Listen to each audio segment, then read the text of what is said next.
खोल दिया कीबोर्ड। ठीक है, जैसे कि लास्ट क्लास में आपको मैंने बताया था कि आपको सबसे पहले कीबोर्ड की ट्रेनिंग दूंगा मैं अगली क्लास में। तो आज मैं 15 मिनट लगा के आपको कीबोर्ड की ट्रेनिंग देना चाह रहा हूँ, क्योंकि माउस जब आप कोडिंग कर रहे होते हैं ना, तो कोडिंग करते हुए आपको माउस को हाथ कम से कम लगाना है, क्योंकि माउस को हाथ लगाने से टाइम ज़ाया होता है कोडिंग का ना। ठीक है,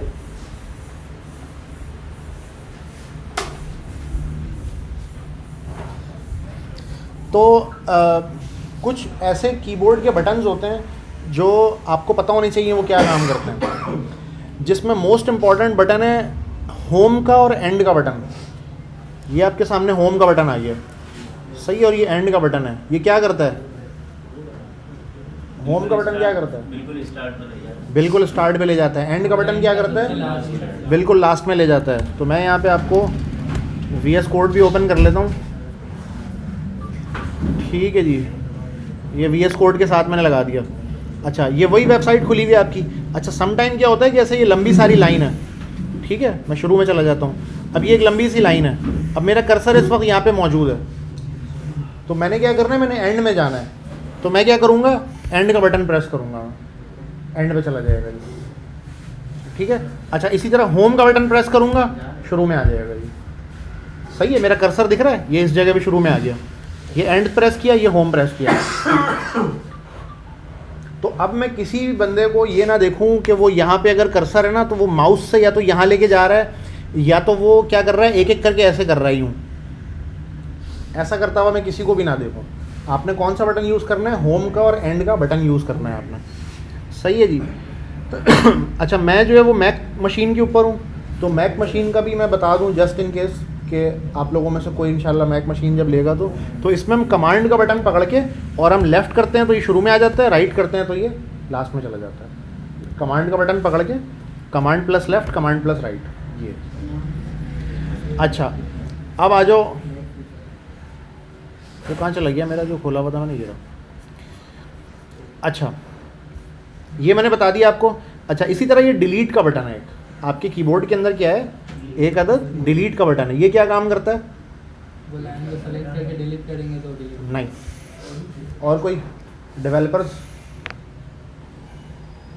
एक डेवलपर तो मौजूद है मेरी नज़रों के सामने। क्या काम करता है डिलीट का बटन? डिलीट का बटन जो है वो उल्टा डिलीट करता है। जैसे मैं यहाँ पे खड़ा हूँ तो मैं बैक स्पेस दबाऊंगा, तो चलो मैं यहाँ आ जाता हूँ, सही है। यहाँ पे खड़ा होकर मैं बैक स्पेस दबाऊंगा तो ये क्या करेगा? जो बैक स्पेस का काम होता है वो करेगा। लेकिन अगर मैं डिलीट का बटन दबाता हूँ, मैंने कंट्रोल Z करके वापस कर दिया इसको, अगर मैं डिलीट का बटन दबाता हूँ, ये कहाँ आ गया, मैं शुरू में आ जाऊँ वापस। जैसे मैं यहाँ खड़ा हुआ हूँ, ठीक है, मुझे ये कंटेंट ये सारा डिलीट करना है, ये वाला मेरा कर्सर यहाँ पर है, तो मैं क्या कर सकता हूँ, मैं डिलीट का बटन दबाऊँगा तो वो उल्टा घुमाएगा, बैक स्पेस से इस तरफ डिलीट करेगा, डिलीट के बटन से उल्टा। ठीक है, तो ये मैं डिलीट का बटन दबाऊँगा तो ये उल्टा चलेगा, सही है, अपोजिट चलेगा। ये समझ आ रहा है? ये डिलीट के बटन से होता है, ये करके देख लेना, और ये नोट भी कर लो अपने पास। पहले नोट करने की क्या ज़रूरत है, ये एक दफ़ा हाथ से करोगे तो समझ आ जाएगा। बटन बताता जा रहा हूँ मैं, कोई इतनी मुश्किल बात है नहीं। तो अच्छा, मैक मशीन के अंदर क्या है, अगर मैं फंक्शन का बटन पकड़ के और फिर बैक स्पेस दबाता हूँ तो ये सेम वही काम इसमें भी होता है। फंक्शन का बटन पकड़ के मैं बैक स्पेस दबाता हूँ तो सेम वही चीज़ होती है जो डिलीट के बटन से होती है। अच्छा, ये हो गया। अच्छा, तो मैंने आपको कौन कौन से बटन बता दिए, होम, एंड और डिलीट, ये मैंने आपको 3 बटन बता दिए। उसके बाद पेज अप और पेज डाउन का बटन बड़ा इंपॉर्टेंट है। ठीक है, पेज अप और पेज डाउन का बटन क्या करता है, जैसे मैं यहाँ पे मौजूद हूँ, मैंने यहाँ पे लिख दिया मेरी न्यूज़, तो अब ये एक लंबा सारा पेज आ गया मेरे पास। तो क्या होता है कि जैसे अब मेरे पास तो ये माउस पैड मुझे बहुत हैंडी है, लेकिन अगर सम टाइम आपका माउस अगर मसला कर रहा है, क्योंकि यहाँ पे अक्सर माउस में ये मसला है कि माउस का व्हील अटक रहा होता है, सही नहीं चल रहा होता, कभी सही है कभी क्लिक से। अब कुछ लोगों को मैंने क्या देखा, यहाँ पे आते हैं और ऐसे क्लिक करके इसको नीचे लेके आ रहे होते हैं। ठीक है, तो ये काम आपने बिल्कुल भी नहीं करना, क्योंकि ये इस निशाना लगाना माउस से एक इस पर टाइम ज़ाया होता है, आपका दिमाग भी लगता है, क्योंकि निशाना लगाने में आपका बड़ा फोकस जाता है। ठीक है, तो आपने ये निशाना लगाने की ज़रूरत नहीं है, आप यहीं खड़े रहेंगे सुकून से और आप क्या करेंगे, पेज अप और पेज डाउन ऐसे आप करेंगे, पेज डाउन से नीचे, पेज अप से वापस ऊपर, ठीक है। अच्छा, मैक मशीन के ऊपर क्या है, कमांड पकड़ के बस एरो अप एरो डाउन करो तो ये सेम वही काम होता है, कमांड पकड़ के एरो अप और एरो डाउन से पेज अप और पेज डाउन वाला काम हो रहा होता है। अच्छा भाई, और क्या रह गया, कहाँ चला गया मैं, हाँ ये रहा। अच्छा, तो ये बटन सारे मैंने आपको सिखा दिया। अच्छा, इंसर्ट का जो बटन है वो टर्मिनल में ज़्यादातर यूज़ हो रहा होता है, तो इंसर्ट के बटन का हमें फ़िलहाल हमारा यूज़ नहीं है, ठीक है। तो इंसर्ट का बटन बेसिकली होता क्या है कि अभी वो नए एडिटर्स में काम भी नहीं करता। जैसे मैं यहाँ पे खड़ा हो गया ना, मैं इंसर्ट का बटन अगर दबा दूंगा मैं, तो वो जब मैं लिखता जाऊँगा ना तो वो इसके ऊपर लिखाएगा। जैसे अभी तो मैं लिख रहा हूँ तो ये पुश कर रहा है ना, आगे उसको पुश नहीं करेगा, वो उसके ऊपर लिखता चला जाएगा। हाँ, उसको मिटा के, जैसे अगर यहाँ पे मैं ए लिखूँगा ना, तो वो ए लिखने से क्या होगा कि ये सी हट जाएगा, सी की जगह पे ए आ जाएगा। अगर इंसर्ट मॉड में मैं चला जाऊँ, insert is a basically insert is a mod, तो इंसर्ट मॉड जो है वो अब यूज़ नहीं होता नए वाले एडिटर में, ठीक है। अच्छा, ये तो हो गए कीबोर्ड के बटन के बाद। अच्छा, एक और बटन बहुत इंपॉर्टेंट है, F2। F2 जो है विंडोज़ मशीन के अंदर रीनेम के काम आता है, सही है। तो आप किसी भी फाइल पे मौजूद, जैसे मैं VS कोड में मौजूद हूँ, अभी मेरे पास एक फ़ाइल है, इमेज में गया क्योंकि इमेज हम सीख रहे थे, अभी एक फ़ाइल है, इसका मैंने नाम चेंज करना है, तो मैंने अक्सर लोगों को देखा है वो राइट क्लिक करते हैं और फिर जाके यहाँ पे रीनेम का बटन दबाते हैं, सही है। तो आपने ये काम नहीं करना है, आपने क्या करना है, यहाँ पे इस पर क्लिक करके आपने F2 दबाना है, F2 से वो रीनेम होता है, सही है। और मैक मशीन में सिर्फ एंटर प्रेस करता हूँ तो ये रीनेम हो जाता है। अच्छा, यहाँ पे एक बात और भी नोट करने वाली है कि जब भी मैं राइट क्लिक करूँगा कहीं पे, तो ये जितने भी इसमें ऑप्शन आ रहे हैं ना, सबके देखो शॉर्टकट भी साथ साथ आ रहे हैं, सही है।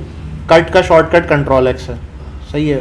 पेस्ट का, कॉपी का जो शॉर्टकट है वो Ctrl+C है, ठीक है। कॉपी पाथ का ये शॉर्टकट है, रिलेटिव पाथ का ये शॉर्टकट है, रीनेम का ये है, डिलीट का ये है।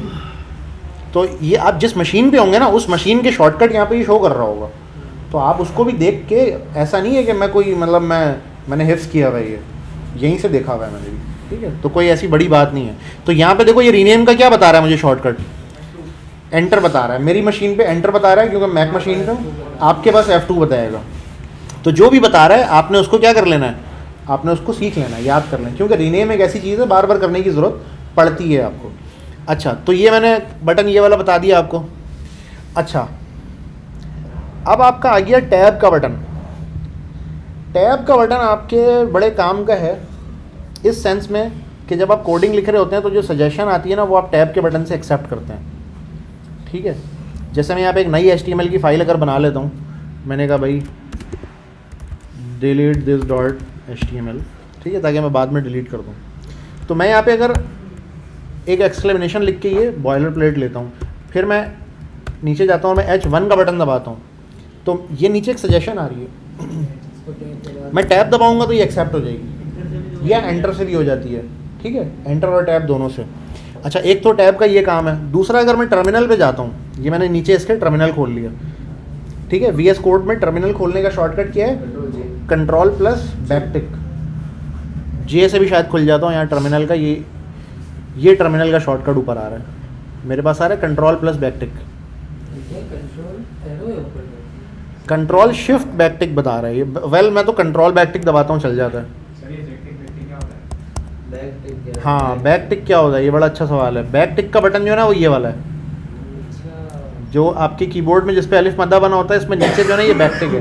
ये देखने में सिंगल कोटेशन जैसा लगता है, लेकिन सिंगल कोटेशन जो है वो तो यहाँ है। सिंगल कोटेशन ये, सिंगल कोटेशन, डबल कोटेशन ये एंटर के बराबर वाले बटन में, ये वाला जो है ये बैकटिक है, सही है। तो बैकटिक आपको याद रखना है। बैकटिक देखो दिखने में ऐसा होता है, और इसी की जगह अगर मैं सिंगल कोटेशन लगाऊंगा वो ऐसा होगा। तो ये वाला बैकटिक है, ये वाला सिंगल कोटेशन है। ये बात क्लियर हो गई बिल्कुल। अच्छा, टैब के बटन की मैं आपको और इस्तेमाल बता रहा था कि क्या है। देखो, जैसे कि मैंने अगर लो वाला बटन दबाओ, शो कर रहा है लो वाला। तो टैब के बटन में क्या होता है कि जैसे मैंने अगर किसी फाइल का नाम लिखना है, तो जैसे मिसाल के तौर पे अभी तक हमने वो वाली कमांड लिखी नहीं है बेसिकली, जिसमें हम फाइल का नाम लिखते हैं या फोल्डर का नाम लिखते हैं। चलो CD की कमांड हम चला लेते हैं इसमें। CD की कमांड क्या करती है, टर्मिनल के अंदर CD की कमांड चेंज डायरेक्टरी इसका नाम है, विंडोज़ और मैक दोनों पे ये सेम काम करती है। CD का मतलब है जैसे अभी मैं जिस फोल्डर में खड़ा हूँ, अभी मैं इस वाले फोल्डर में खड़ा हूँ, यानी कि मेरे जो रूट डायरेक्टरी है मेरे प्रोजेक्ट की उस पर खड़ा हूँ, मैं जाना चाह रहा हूँ किसमें, इमेजेस वाले फोल्डर में। तो मैं क्या करूँगा, मैं CD और IMAGES एंटर ऐसे जाऊँगा ना मैं इमेजेस करके। लेकिन अगर मैं इसको डिलीट करके दोबारा खोलता हूँ ताकि मैं रिटर्न, सही मैंने डिलीट करके दोबारा खोला है टर्मिनल को, मैं वापस अपने रूट डायरेक्टरी में आ चुका हूँ प्रोजेक्ट के अपने। तो मैं यहाँ पे बजाय इसके कि पूरा नाम लिखूँ, मैं यहाँ पे लिखूँगा IM, सिर्फ I भी लिख दूँ तो काफ़ी है, और टैब दबा दूँगा मैं। अगर I से कोई दूसरा फोल्डर भी होगा तो वो फिर नहीं चलेगा, लेकिन अगर I से सिर्फ एक ही फोल्डर होगा वो चल जाएगा। ठीक है, तो मैंने यहाँ पे क्या किया, जैसे IM लिखा और टैब दबा दिया, तो ये नाम ऑटोमेटिक कंप्लीट कर देगा। ये टर्मिनल के ऊपर टैब का ये काम है और बहुत ज़रूरी काम है, क्योंकि एक सम टाइम फोल्डर का नाम मुश्किल सा होता है, आप उसको पूरा टाइप कर रहे होते हैं, वो मेरे को तो एंजाइटी उठ जाती है अगर मैं पीछे खड़ा हुआ हूँ ना और फोल्डर का कोई मुश्किल सा नाम पूरा टाइप कर रहा हूँ आखिर तक, तो गुस्सा आ जाता है फिर मेरे को। ये आपने भूलना नहीं है ये बात कि आपने 2-3 कैरेक्टर लिखने, टैब का बटन दबाना है, वो ऑटोमेटिकली कंप्लीट करेगा। सही है, एंटर का बटन दबा दिया, फिर मैंने CD किया इमेजेस के अंदर, फर्दर कोई है नहीं फोल्डर, वरना उसके अंदर जाके चलो CD से हम देख लेते। ठीक है, फर्दर किस में है फोल्डर, और CSS में भी नहीं है, इमेजेस में भी नहीं है। वेल तो जितने भी आपने CD करके चेंज करना है। अच्छा, ये वाली कमांड यूजुअली आपको कब यूज़ करनी पड़ती है, जब यूज़ करनी पड़ती है जब आपका क्या होता है, जैसे मैं डेस्कटॉप पे गया, अब ये मैंने रियल बिजनेस वेबसाइट को क्लोन किया हुआ है ना, यहाँ पे हिडन फाइल शो की मैंने, गेट अंदर शो हो रहा है। अब यूजुअली क्या होता है, ये आपने डेस्कटॉप पे खोला हुआ होता है। सही है, डेस्कटॉप पे आपने टर्मिनल में इसमें खोल लूँ,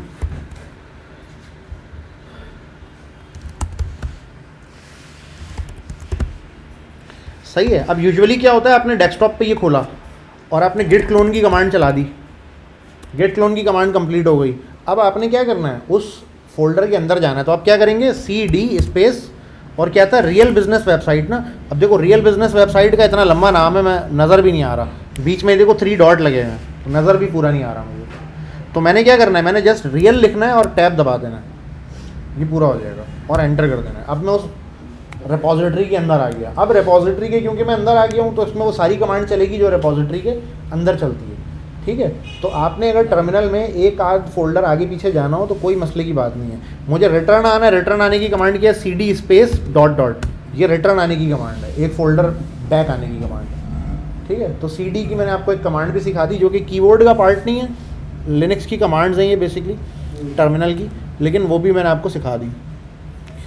अच्छा भाई, कीबोर्ड में एक एस्केप का बटन है, ये बड़ा ज़रूरी बटन है इस सेंस में कि आपने कोई भी चीज़ अगर खोली भी है ना, उसको बंद करने के लिए ये।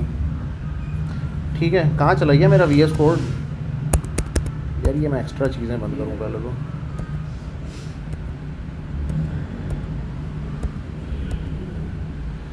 ये रहा मेरा VS कोड।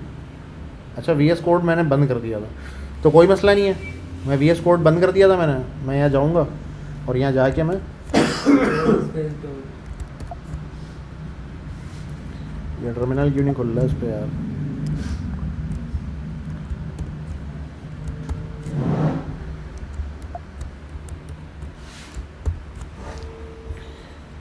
टर्मिनल का मैंने जो शॉर्टकट सेट किया वो मैं कभी कभी खुद ही भूल जाता हूँ कि मैंने क्या सेट किया था। हाँ, Ctrl+Shift+T सेट किया हुआ है मैंने, Ctrl+Shift+T इसलिए सेट किया हुआ है क्योंकि लिनक्स में भी यही कमांड होती है टर्मिनल खोलने की, इसमें बाय डिफ़ॉल्ट नहीं होती। इसमें मैंने लिनक्स ज़्यादा अच्छा है, लेकिन लिनक्स प्लीज़ इंस्टॉल मत करना। मैंने 3 दफ़ा इंस्टॉल किए, मैंने छोड़ दिया है फिर उसको। सारी चीज़ें मैनुअली डालनी पड़ती हैं, प्लस अभी आप लोग सीख रहे हो, कोई भी चीज़ हल्की सी ऊपर नीचे होती है ना, उसमें ड्राइवर वगैरह आगे पीछे होते हैं कोई, बस वो फिर बहुत मुश्किल से इंस्टॉल होते हैं। सही है, यूज़र फ्रेंडली नहीं है लिनक्स। लिनक्स को इसलिए डिज़ाइन ही नहीं किया गया है कि आप उसको डेस्कटॉप कंप्यूटर में चलाएं, इस चीज़ के लिए डिज़ाइन नहीं किया गया उसको डिज़ाइन किया गया सर्वर मशीनों के लिए। आज जदीद दौर के अंदर जो लिनक्स है उसकी बात कर रहा हूँ। ठीक है, डेस्कटॉप मशीनों के अंदर उसको चलाने के लिए ना एक अलग सा दिमाग चाहिए। तो विंडोज़ मशीन सबसे बेस्ट है। विंडोज़ में जो एक ज़माने में मसले होते थे कि बार बार रीस्टार्ट हो जाना और ये वो सब मसले ख़त्म हो गए। तो विंडोज़ मशीन चलाओ, और अगर पैसे हैं तो मैक ले लो चुप करके। मैक इसलिए ले लो कि पूरी दुनिया के अंदर जो सॉफ्टवेयर डेवलपर्स हैं ना, आप उनको देखोगे वो मैक मशीन चलाते हैं, ख़त्म बात। पूरी दुनिया के डेवलपर जब ये चलाते हैं तो आप विंडोज़ पे क्यों जाओगे?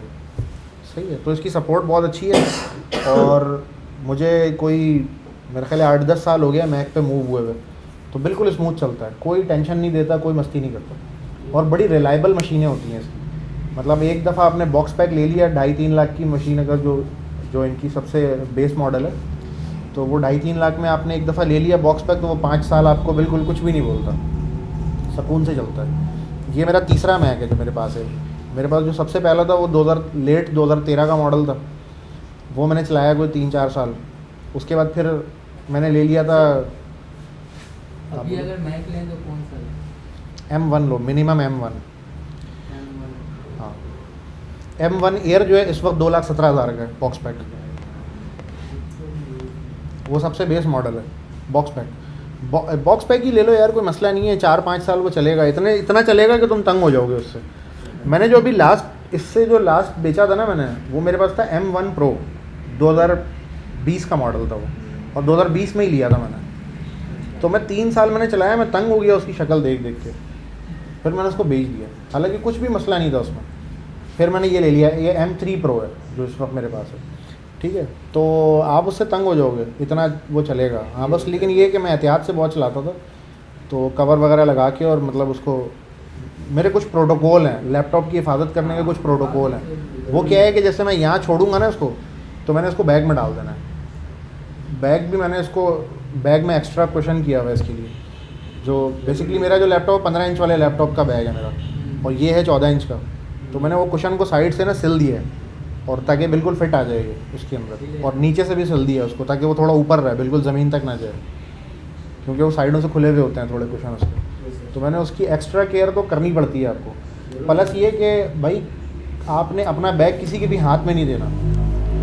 मेरा लैपटॉप के बैग का सेम वही प्रोटोकॉल है जो आर्मी में वेपन का प्रोटोकॉल है, कि वेपन आप किसी के हाथ में नहीं दे सकते, कंधे से उतार के नीचे नहीं रख सकते आप, आपके कंधे पे होना चाहिए वेपन। अनअटेंडेड तो छोड़ ही नहीं सकते आप, कि आपने छोड़ के और आप ऐसे दूर हट के बैठे हो, ये तो करना ही नहीं है आपने। तो जब ये बैग में हो ना आपके, प्लस मेरे कमरे में मेरा लैपटॉप का बैग रखने की एक ख़ास जगह है, उस जगह को हाथ लगाने की किसी को भी इजाज़त नहीं है। वैसे तो मेरे कमरे में एंटर होने की भी इजाज़त नहीं है किसी को, तो लेकिन एक ख़ास मेरी जगह है लैपटॉप रखने की। तो वो सफाई वाली आती है ना, जो वो उसको पता है कि यार इधर हाथ नहीं लगाना, तो जब भी मैंने यूज़ करना होता है मैं निकाल के टेबल पे रखता हूँ, प्लस बैग में वापस डाल के फिर वहीं अलमारी में रख देता हूँ मैं, जो इसकी जगह बनी हुई है फिक्स। तो ये वाली एहतियातें करनी पड़ती हैं आपको, सही है। हाँ, मेरे सबसे पहले लैपटॉप जो था ना, ज़िंदगी का सबसे पहला लैपटॉप जो था मेरा, जो मैंने अपने हलाल की कमाई से ख़रीदा था, उसके साथ एक हादसा हुआ था जिसने मुझे पैरानॉइड बना दिया। ऐसा, मैं कहीं शादी में गया था, तो मैं लैपटॉप का बैग मेरे पास था, मेरी खाला पता नहीं कौन थी, तो मेरी एक खाला आई, उन्होंने कहा यार ये लाओ ना बैग यहाँ रख देते हैं। वो शादी वाला घर था, उन्होंने लेके साइड पे रख दिया।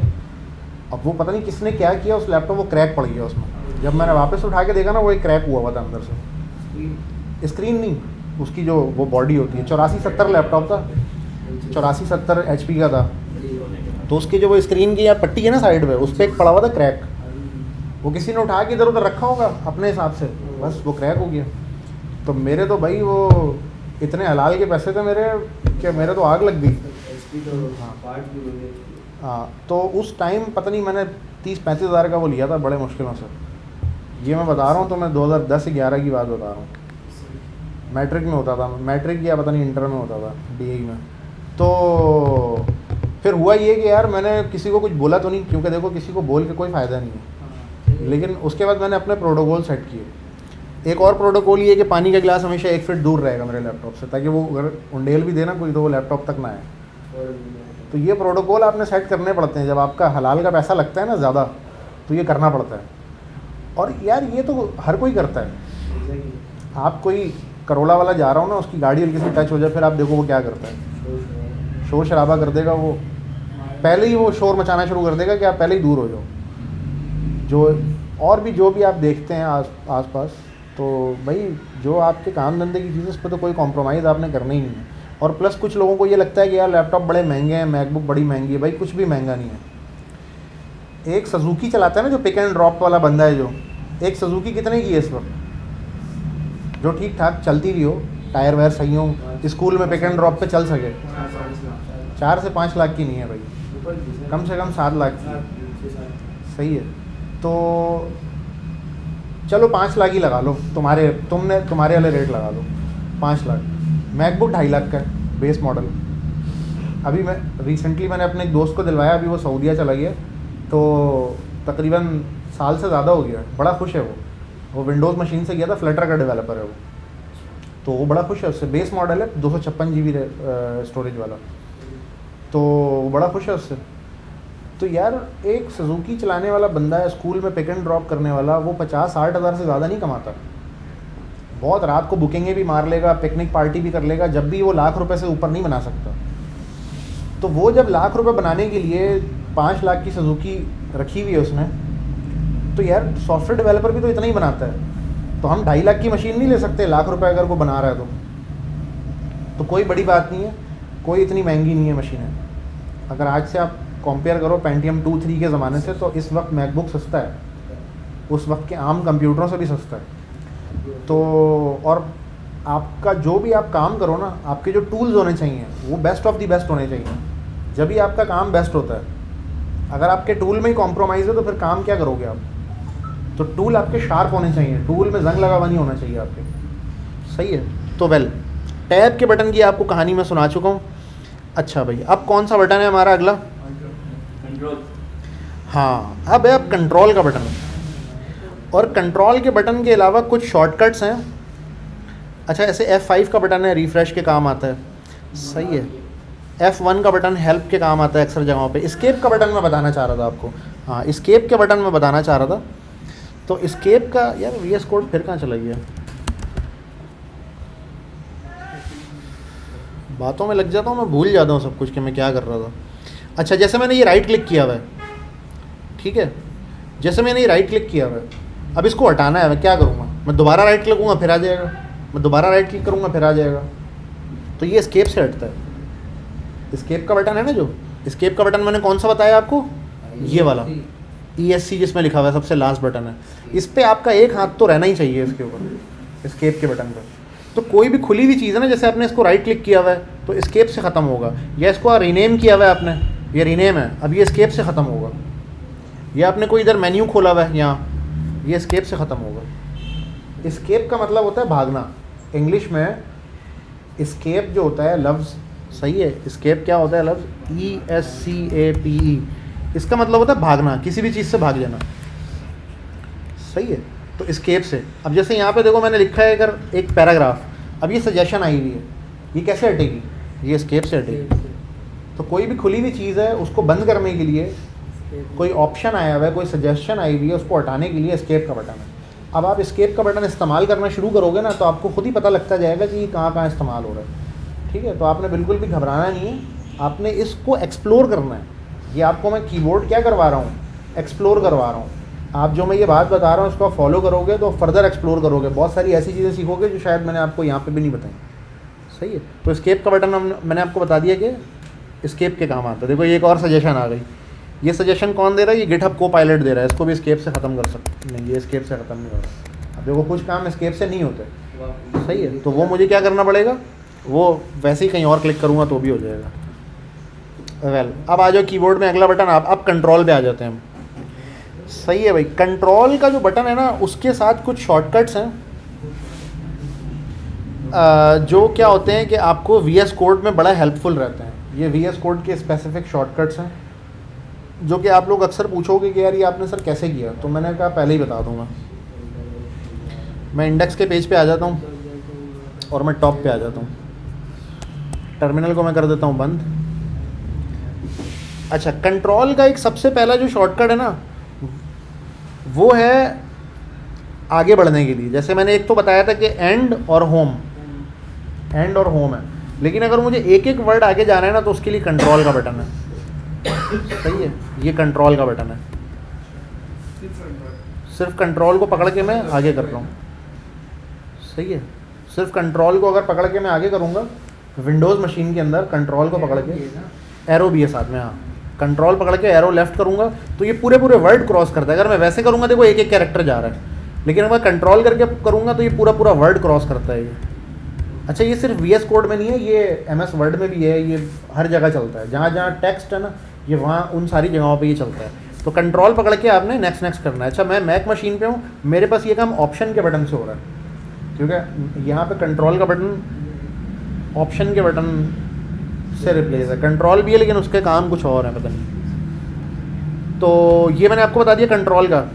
अच्छा उसके बाद मेरा भाई है आपके पास दूसरा शॉर्टकट कंट्रोल D।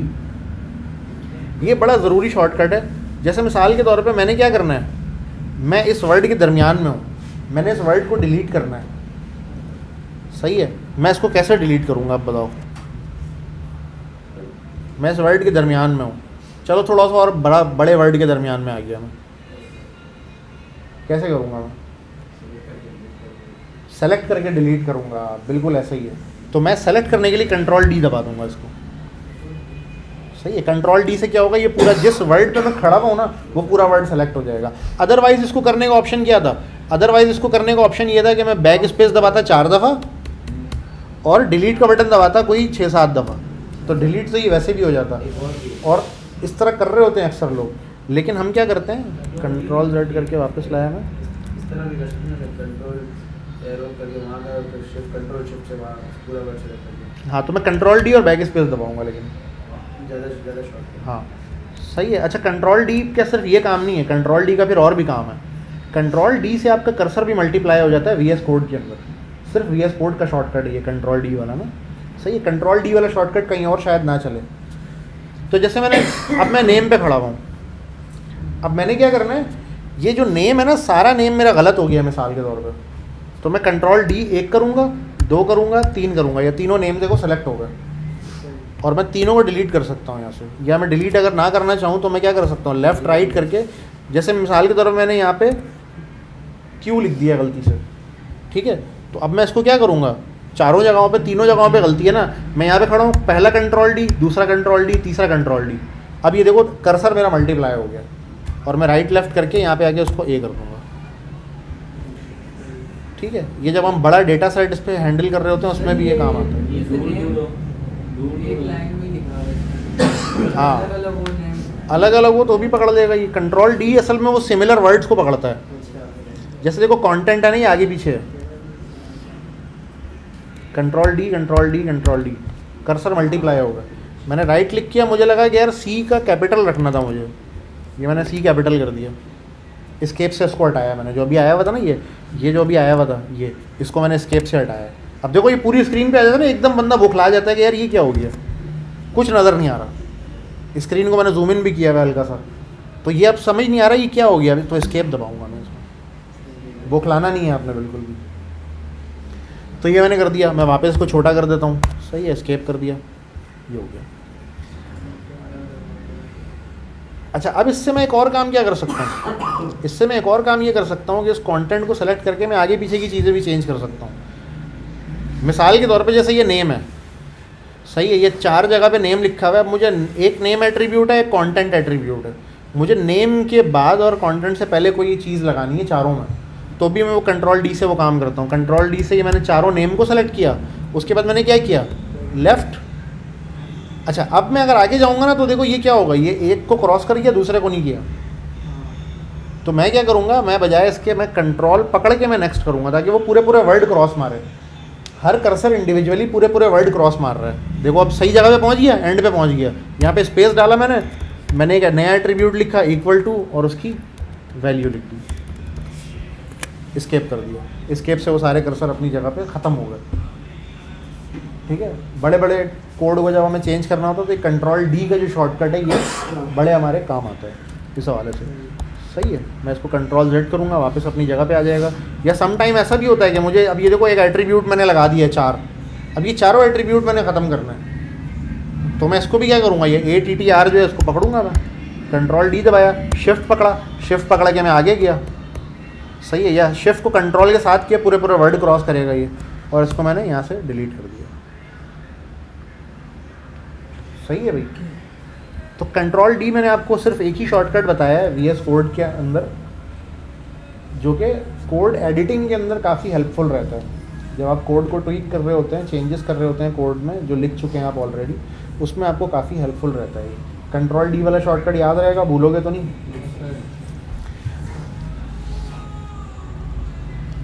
अच्छा, एक और भी तरीका है कर्सर को मल्टीप्लाई करने का, सही है, वो ये है कि अब मुझे इसका विंडोज़ का शॉर्टकट नहीं पता, लेकिन मेरे पास ना कंट्रोल ऑप्शन कमांड पकड़ के हो रहा है मेरे पास ये, सही है। एस्केप किया मैंने, ऑप्शन कमांड पकड़ के नीचे का बटन दबा रहा हूँ तो ये नीचे की तरफ देखो मल्टीप्लाई होता जा रहा है। अल्टर और शिफ्ट ना, आई डोंट नो उसमें तो विंडोज़ में क्या शॉर्टकट होगा, लेकिन ये भी होता है इसके अंदर, देखो नीचे करता जाऊँगा ये बड़ा बड़ा कर्सर मल्टीप्लाई होता है, ठीक है। तो ये भी एक शॉर्टकट है, सम टाइम आप मुझे देखेंगे ये यूज़ करते हुए। मेरी मशीन पे ये ऑप्शन प्लस कमांड को पकड़ के और एरो डाउन कर रहा हूँ मैं ये, सही है। अल्टर शिफ्ट होता है, दोस्त बता रहे हैं। तो ये हमारा जो कीबोर्ड का शॉर्टकट वाला जो सेशन था वो यहाँ पे क्या हो गया, कंप्लीट हो गया, ठीक है। और कोई ऐसा शॉर्टकट जो आप लोगों में से कोई यूज़ करता हो तो वो शेयर कर सकता है VS कोड के अंदर। हाँ, ये बड़ा तुमने अच्छी बात की। विंडोज़ के अंदर ना ऐप को स्विच करने के लिए बहुत सारे लोग कर्सर का इस्तेमाल करते हैं। जैसे यहाँ पे आके ना ये ऐसे कर्सर को नीचे लाके और ऐसे, जैसे अब मुझे VS कोड से जाना है इस पे फाइंडर पे, तो ऐसे फाइंडर करते हैं, ठीक है। हो तो जाता है इससे शिफ्ट, लेकिन बहुत मुश्किल होती है। तो उसके लिए जो सबसे बेस्ट तरीका है वो क्या है, उसके लिए सबसे बेस्ट तरीका है अल्टर और टैब। ये मैक में भी सेम है, अल्टर और टैब विंडोज़ में भी सेम है। तो यहाँ से VS कोड किया और मैं VS कोड में पहुँच जाऊँगा। दो शॉर्टकट्स और हैं, एक अल्टर जेड है जिससे जो आपकी लिंक आपकी स्क्रीन से बाहर जा रही होती है वो आपकी रैप टेक्स्ट बन जाती है, और शिफ्ट अल्टर एफ से आपका पूरा कोड फॉर्मेट आ जाता है। हाँ, ये बड़ी अच्छी तुमने बात की। इन्होंने दो बात की है। एक तो इन्होंने बात की है कि यार व्यू में जाके ना यहाँ पे एक आता है वर्ड रैप, ये रहा। वर्ड रैप से क्या होता है कि ये जो लाइनें बाहर जा रही हैं, ये देखो ये लाइन मेरी स्क्रीन से जो बाहर जा रही है ये वाली, इसको क्या करता है VS कोड रैप करके दिखा देता है थोड़ा सा ना, तो मुझे ईजी हो जाता है। इसका शॉर्टकट जो है वो यहाँ पे लिखा हुआ है अल्टर जेड, ठीक है, मेरे पास भी है ये अल्टर जेड। तो ये मैं दबाता हूँ अल्टर जेड, तो ये क्या कर देता है, उसको रैप कर देता है। अब देखिए लाइनों के बीच में गैप आना शुरू हो गया। अच्छा, एक ये बात बताई, दूसरी बड़ी अच्छी तुमने बात बताई कोड फॉर्मेट की। तो कोड फॉर्मेट जो है ना सब लोगों ने अब लाजमी करना है। क्या तरीका है उसका, राइट क्लिक करोगे, यहाँ पे कोड फॉर्मेट लिखा हुआ होगा, ये रहा फॉर्मेट डॉक्यूमेंट। इसका शॉर्टकट मेरे पास जो आ रहा है वो आ रहा है अल्टर शिफ्ट और F, ठीक है, अल्टर शिफ्ट और F। तो अब मैं यहाँ पे दबाता हूँ अल्टर शिफ्ट और F। इससे होता क्या है, ऑलरेडी मेरा कोड फॉर्मेटेड है। देखो एक्स्ट्रा स्पेस यहाँ लग गया अगर, ठीक है, इस जगह पे कोई एक्स्ट्रा स्पेस आ गया, डॉट तो नहीं अलाउ करेगा, ठीक है, या यहाँ पे आ गया, या बहुत ज़्यादा अगर स्पेस कहीं आ जाता है तो वो क्या होता है, इसको फॉर्मेट कर देता है थोड़ा सा, ठीक है। अच्छा, ये फॉर्मेट करना ज़रूरी क्यों है? ये फॉर्मेट करना ज़रूरी इसलिए है कि जब 2-4 लोग कोड लिख रहे होते हैं ना टीम के अंदर, तो सबका कोड देखने में एक जैसा होना चाहिए, उसकी इंडेंटेशन एक जैसी होनी चाहिए, उसकी स्टाइलिंग एक जैसी होनी चाहिए, सही है। अच्छा, इस स्टाइल गाइड को तो खैर हम कंट्रोल करते हैं, जो इसके बाकायदा हम रूल्स लिखते हैं कि कितने स्पेस का इंडेंट होना चाहिए, कितना होना चाहिए। अगर आप वो नहीं करोगे ना, वो नीचे एरर देता रहेगा उसका। तो प्रोफेशनली तो हम इसको इस तरह हैंडल करते हैं, लेकिन अभी उसको डिस्कस करना कबल वक्त होगा। तो अभी VS कोड का बिल्ट इन जो कोड फॉर्मेटर है, राइट क्लिक करके या तो फॉर्मेट डॉक्यूमेंट यहाँ दबा दो, या तो शॉर्टकट दबा दो इसका फॉर्मेट डॉक्यूमेंट का, ताकि आपका कोड सीधा हो जाए, ठीक है। अब अगर इमेजिन करो कि तुम मुझे इस तरह का कोड ला के दिखाओ, सही है, ऐसा कोड मुझे कोई ला के दिखा रहा हो, तो ये कोड मेरे लिए एक्सेप्टेबल नहीं है, ठीक है। कोड सीधा होना चाहिए जो समझ आए। तो मैं इसको फॉर्मेट करूँगा तो ये क्या कर देगा, इसको वापस से सीधा कर देगा। ये ज़्यादा एक नहीं होता, सारे टैब के अलग अलग स्पेस से आगे हो जाते, सब टैब अलग अलग हो जाते। नहीं, जो बिल्ट इन फॉर्मेट का जो फंक्शन है ना, वो सब कुछ कर देता है। जैसे ये टैब, इसके अगर तुमने एक का आगे कर दिया, एक का पीछे कर दिया, एक का थोड़ा और आगे कर दिया इसके, तो अब ये फॉर्मेट वाला उसको अपनी जगह पे एक फ़िक्स जगह पे ले आएगा, ठीक है। फिक्स जगह पे लाने का मकसद ये है, Z का भी यही काम है। कंट्रोल Z तो अंडू है ना, अच्छा, कंट्रोल Z तो अंडू है। कोई भी काम आपने किया, आपने अंडू करना है। जैसे गलती से मैंने क्या कर दिया, गलती से मैंने ये पूरी लाइन डिलीट कर दी, तो मैं कंट्रोल Z करके उसको वापस ले आऊँगा, ठीक है। तो सेम कोड, एक जैसा कोड होने का सबसे बड़ा फ़ायदा ये है कि मैं यहाँ जो कोड लिख रहा हूँ ना, वो तुम देख रहे हो यहाँ पे, ठीक है, जब तुम कोड लिखो तो वो भी ऐसा ही हो, ताकि आपका कोई दूसरा टीममेट अगर वो कोड देखता है तो उसको वो समझ आए, ठीक है। अब कोड लिखने के ऐसे वाहियात किस्म के लोगों ने तरीके निकाले हैं इंडेंटेशन के कि आप लोगों ने अभी नहीं देखे हैं वो, ठीक है, लेकिन बहुत वाहियात किस्म के भी लोगों ने तरीके निकाले हैं। तो एक जैसा कोड लिखने से क्या होता है, वो समझने में आसानी होती है और कोई मसला नहीं। जो गोरा एक मुहावरा कहता है कि chimpanzee can also right code, सही है ये मुहावरा है। इसका क्या मतलब है? चिंपैंजी भी कोड लिख सकते हैं। चिंपैंजी भी कोड लिख सकता है, लेकिन बंदे का लिखा हुआ कोड और चिंपैंजी के कोड में क्या फ़र्क है कि बंदे का लिखा हुआ कोड दूसरा बंदा पढ़ सकता है। सही मजाक उड़ा गया, हाँ? तो भाई जब तुम कोड लिखो ना तो लगना चाहिए कि बंदे का लिखा हुआ कोड है, स्पैगेटी कोड नहीं होना चाहिए। जो गंदा लिखा हुआ कोड है उसको कहते हैं ये स्पैगेटी कोड है, तो स्पैगेटी नहीं होना चाहिए, क्लीन कोड होना चाहिए, सही है। कोड लिखना, काम हो जाना इज़ अनदर थिंग, कि आपने काम कर दिया जो करना था, आपने अपना गोल अचीव कर लिया, जो जैसा रिज़ल्ट आना था वो रिज़ल्ट आ गया। लेकिन कोड का क्लीन होना इज़ अनदर थिंग, ये प्लस पॉइंट हमेशा काउंट किया जाता है, कोड का क्लीन होना, कोड रीडेबल होना, कोड में कमेंट्स होना।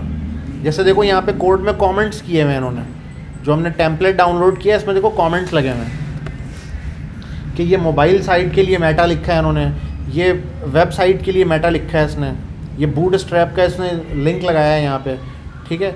ये यहाँ पे ऑल स्लाइडर का स्टाइल शीट लगाया है, ठीक है, जो स्लाइडर चल रहा है इधर से उधर जा रही है पिक्चर, ये ऑल स्लाइडर है, एक कंपनी है ओवल, उन्होंने ये स्लाइडर बनाया, उनकी CSS लगाई हुई है उन्होंने, ठीक है। नाइस सेलेक्ट, कुछ सिलेक्शन ड्रॉप डाउन है, वो नाइस सेलेक्ट का है।